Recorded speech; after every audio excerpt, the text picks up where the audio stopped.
আজকে দেখাবো তোমাদের কিছু শ্রীরামপুরের ফেমাস স্ট্রিট ফুড। কিছুদিন আগেই ছিল রথ, শ্রীরামপুর মানে যেরকম মায়েশের রথ, তার সাথে সাথে কিছু কিছু ফেমাস খাবার দাবার। শ্রীরামপুরে পৌঁছেই প্রথম আমাদের দোকান হচ্ছে আদি হাজরা।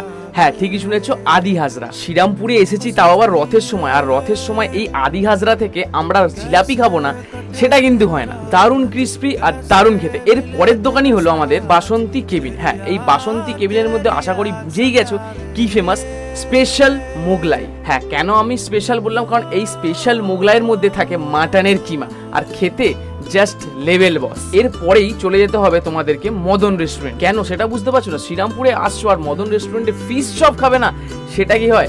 এটা খেতে যেরকম ক্রিস্পি, যেরকম ভেতরটা বিভিন্ন ধরনের মাছ দিয়ে তৈরি, আর খেতে সেই লেভেল বস। আর সবার শেষে মহেশচন্দ্র দত্তের বালা সন্দেশকে আমরা কি মিস করতে পারি? এই বালা সন্দেশ জাস্ট লেভেল খেতে। ভিডিওটা ভালো লাগলে like, comment, share and subscribe. চলো আজকের মতো টাটা।